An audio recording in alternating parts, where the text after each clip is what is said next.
Hello बच्चों। आज की क्लास में हम डिस्कस कर रहे हैं हमारी क्लास 10th की मैथमेटिक्स यानी गणित की वर्कशीट 74। तिथि है 18 जनवरी 2021 और आज हम सीख रहे हैं अंडरस्टैंडिंग क्वेश्चन पेपर। क्योंकि सिलेबस हमारा पूरा कवर हो चुका है, अब हम देखेंगे कि प्रश्न पत्र जो इस बार हमारा सीबीएसई का पैटर्न है वो किस प्रकार का रहेगा। तो अब जो हमारा सीबीएसई ने जो नया पैटर्न हमें दिया है उसमें क्वेश्चन पेपर जो है उसमें भाग ए जो है हमारा पार्ट ए जो है वो 2 पार्ट्स में डिवाइड है, खंड 1 और खंड 2, यानी हमारा सेक्शन 1 और सेक्शन 2। सेक्शन 1 यानी जो खंड 1 है उसमें हमारे टोटल 16 क्वेश्चन है, 16 क्वेश्चन है जो एक एक नंबर के हैं, यानी कितने नंबर के हो गए, 16 नंबर के क्वेश्चंस हो गए।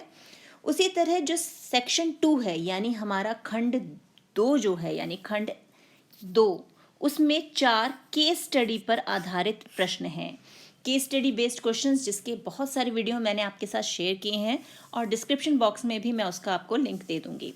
तो उस केस स्टडी क्वेश्चन में भी जो हमारी मार्किंग है वो है 4 मार्क का, यानी एक केस स्टडी क्वेश्चन जो है हमारा 4 मार्क का है, 4 नंबर का, और ऐसे ही 4 क्वेश्चन होंगे केस स्टडी के। इट मीन्स वहाँ भी हमारे कितने मार्क्स आ गए, 16, यानी 16 तो हमारे पार्ट ए में खंड 1 से, यानी जो हमारा सेक्शन 1 है, और 16 मार्क्स हो गए हमारे सेक्शन 2 के। तो टोटल कितने मार्क्स हो गए हमारे यहाँ पर, 32, यानी जो हमारा भाग ए है वो 32 अंक का है, उसके टोटल मार्क्स हैं 32 मार्क्स। तो अब जो हमारा ये सेक्शन 1 होगा जिसमें 1 मार्क क्वेश्चन है, तो बेसिकली इसमें हमारे क्या होंगे, बहुत छोटे आंसर वाले क्वेश्चन यानी लघु उत्तरीय प्रश्न, और फिल इन दी ब्लैंक्स जो रिक्त स्थान भरो। फॉर एग्जाम्पल जैसे हमें यहाँ दिया हुआ है, what is the first term A and common difference D for the AP. अब यहाँ हमें एक एपी दिया हुआ है और उसमें पूछा गया है कि इसका प्रथम पद और सार्व अंतर क्या है। तो ए क्या होता है, फर्स्ट टर्म यानी ये, तो ए हो गया यहाँ पर 34 यानी 34, और डी कैसे निकालते हैं हम, इस टर्म में से इसे माइनस करके, यानी 32 माइनस 34 दैट इज -2। ये हो गया हमारे पास। फिर है बिंदु -5,8 तथा वाई अक्ष के बीच की दूरी डैश मात्रक है, कि जो हमारा डिस्टेंस है between the point -5,8 and Y axis. Y axis का मतलब क्या है कि एक्स जो है वो तो 0 रहेगा और वाई की कोई ना कोई वैल्यू रहेगी। तो जब हम वाई एक्सिस से डिस्टेंस निकालते हैं किसी भी पॉइंट का, तो हम जो भी हमें पॉइंट दिया हुआ है उसके एक्स की वैल्यू देखते हैं। तो यहाँ एक्स क्या है, -5। अब जो डिस्टेंस है यानी जो दूरी है वो माइनस में तो हो नहीं सकती, तो यहाँ हम लिखेंगे 5 यूनिट्स यानी 5 इकाई। और अगर ये हमें एक्स अक्ष से कहते दूरी निकालने के लिए कि distance from the point this and between the x axis, तो हम इसका y का पॉइंट देखते, तब वो होता 8 यूनिट यानी 8 इकाई। तो यहाँ पर हमारे पास कितने इकाई आ गए, यहाँ पर हमारा उत्तर आ गया 5 इकाई। अब अगला प्रश्न क्या है, किसी वर्ग अंतराल की ऊपरी वर्ग सीमा और निम्न वर्ग सीमा के अंतर को हम क्या कहते हैं। तो हमें पता है इसे हम क्या कहते हैं, वर्ग माप। तो इसे हम बोलते हैं वर्ग माप, या इंग्लिश में इसे हम बोलते हैं क्लास साइज, कि अपर इंटरवल और लोअर जो हमारी लिमिट है क्लास इंटरवल की, उनके बीच का जो डिफरेंस है वो हमारा क्लास साइज होता है। नेक्स्ट है, the diameter of a semi circular protractor is 14 centimetre, find its circumference, कि एक चांदा है जिसका हमें व्यास दिया हुआ है कि वो 14 सेंटीमीटर है, तो उसकी परिधि ज्ञात करें। तो अब जब चांदे की बात हो रही है ना, तो ये इस तरह से सेमी सर्कुलर है, ये अर्धचंद्राकार, इसका डायमीटर यानी व्यास हमें दिया हुआ है 14 सेंटीमीटर।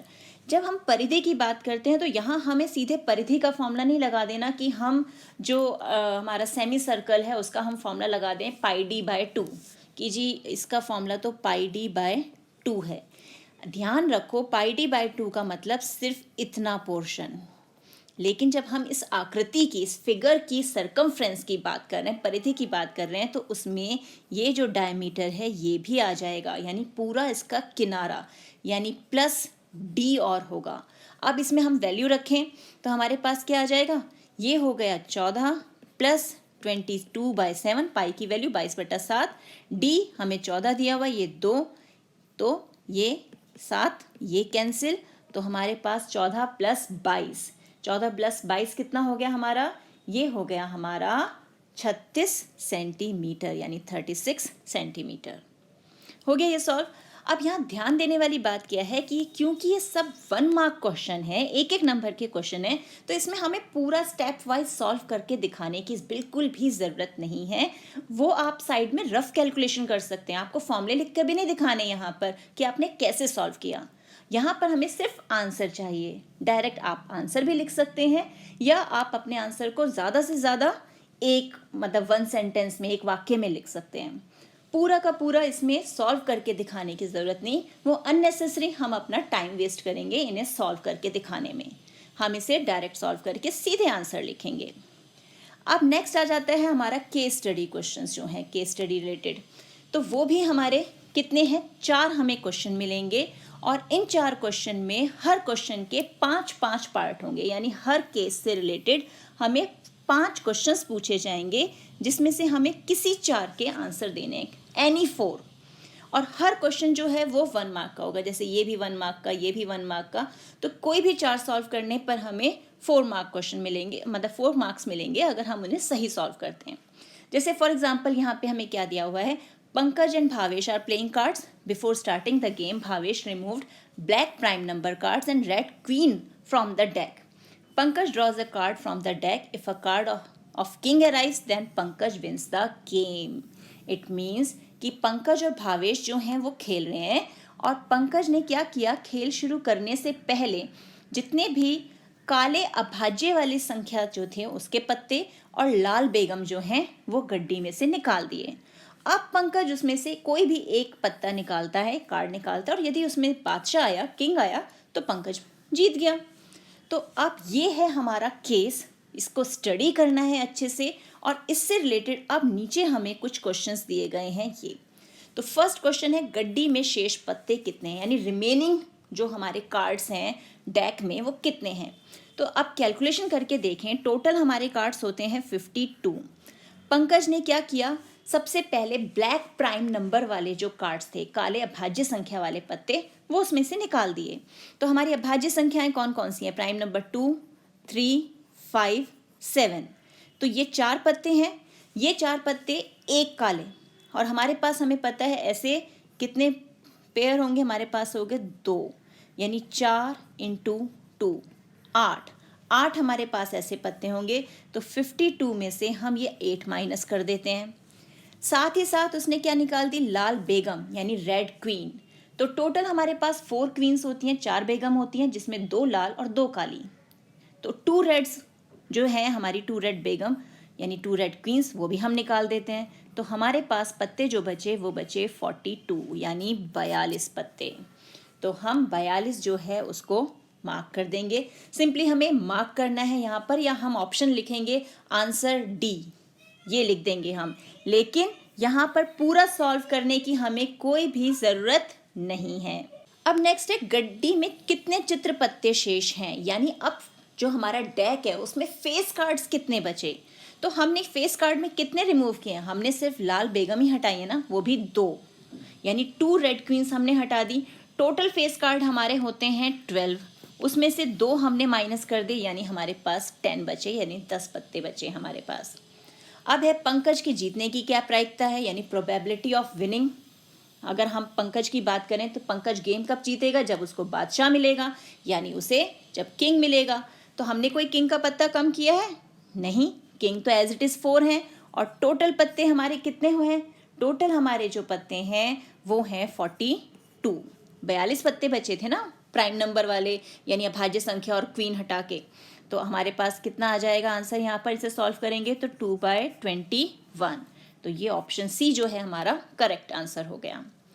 नेक्स्ट है, the probability of drawing a card having a multiple of 3 is, यानी अब हम एक ऐसा पत्ता निकालना चाह रहे हैं जो 3 का गुणज हो। 3 का गुणज का मतलब क्या हुआ, जो 3 के पहाड़े में आता हो। तो अब ऐसे हमारे पास कितने पत्ते होंगे, अब हम हिसाब लगाएं कि हमारे पास 3 के पहाड़े में कौन कौन आता है? 3 की टेबल में 3 आता है, 6 आता है, 9 आता है। तो ऐसे हमारे पास 4 पेयर्स हैं, यानी 3 इंटू 4 12 हमारे हो गए। लेकिन ये जो 3 है ये तो ब्लैक पत्तों में, काले पत्ते में प्राइम नंबर में अभाज्य संख्या में निकल गया, तो यानी 2 पत्ते ऐसे कम हो चुके हैं, यानी इसमें से 2 माइनस कर दो, बच गए हमारे पास कितने? 10 पत्ते। अब इन 10 में से हमारे पास चॉइस है कि हम जब प्रोबेबिलिटी निकालेंगे, प्रायिकता, तो हमारी क्या आएगी? 10/42, और उसे आगे हम सॉल्व करेंगे तो आ गया 5/21। तो हमारा ऑप्शन जो है ए, वो करेक्ट ऑप्शन हो गया सॉल्व। इसमें देख रहे हो आप, रफ कैलकुलेशन कर रहे हैं हम, पूरा कोई लिख नहीं रहे कि इतने पत्ते थे, कुल पत्ते इतने, माइनस इतने, ऐसा कुछ नहीं। हम अपनी रफ कैलकुलेशन कर रहे हैं क्योंकि 1 मार्क क्वेश्चन है, हमें सीधे ऑप्शन बताना है, ए है, बी है, सी है, कौन सा है। अब 5th है, न गुलाम न बेगम आने की प्रायिकता, यानी neither a card of jack nor a queen. तो पहले हम प्रोबेबिलिटी निकाल लेते हैं कि हमारे पास गुलाम और बेगम आने की प्रायिकता क्या है। तो अब हमारे गुलाम कितने हैं? वो तो हमने कोई बाहर नहीं निकाल के छोड़ा, तो वो तो 4 एज इट इज़ हमारे गुलाम है, यानी जैक है। लेकिन जो हमारी क्वीन है, बेगम है, उसमें से हमने 2 लाल वाली बेगम निकाल रखी हैं, 2 रेड क्वीन रिमूव कर रखी हैं in the starting of the question. तो वो जो 2 हैं वो कम हो गई, यानी सिर्फ 2 क्वीन हमारे पास बची। तो टोटल हमारे पास बचे हैं 6 ऑप्शन। तो अगर हमें ये चाहिए तो हमारे पास प्रोबेबिलिटी क्या हो जाएगी? 6/42। 6 तो हमारे ऑप्शन है और 42 टोटल है, यानी 1/7। ये तो है उनके आने की प्रायिकता। हम 1/7 देखेंगे और टिक कर देंगे। यहाँ उन्होंने बोला है नाइदर एंड नॉर, तो इसका मतलब 1 में से हम 1/7 माइनस कर देंगे, तो 6/7 जो है हमारा वो होगा आंसर। लेकिन वो हमें यहाँ नहीं दिया हुआ, यहाँ पे हमें 1/7 दिया हुआ है। तो इसलिए ये क्वेश्चन जो है इसमें ये चेंज होकर या जैक, मतलब ईदर जैक और क्वीन हो जाना चाहिए, या फिर यहाँ पर हम ऑप्शन दें 6/7 इसका आंसर होना चाहिए। तो यानी या तो गुलाम या बेगम आने की प्रायिकता जो है वो होगी 1/7। तो ये है हमारे जो क्वेश्चन पेपर है उसका पैटर्न, और उसको हमें अटेम्प्ट कैसे करना है। तो एक तरीके से हमारे पास 32 मार्क्स के 1 मार्कर क्वेश्चंस हैं जिन्हें हम इजीली कैप्चर कर सकते हैं, इजीली स्कोर कर सकते हैं। तो ऐसे ही क्वेश्चंस की प्रैक्टिस कीजिए। मैं आपको डिस्क्रिप्शन बॉक्स में केस स्टडी से रिलेटेड जो हमारा लिंक है वो दे दूंगी, उन्हें आप देखिए और अच्छे से प्रैक्टिस कीजिए। मिलते हैं एक और वीडियो में, तब तक keep practising and enjoy maths.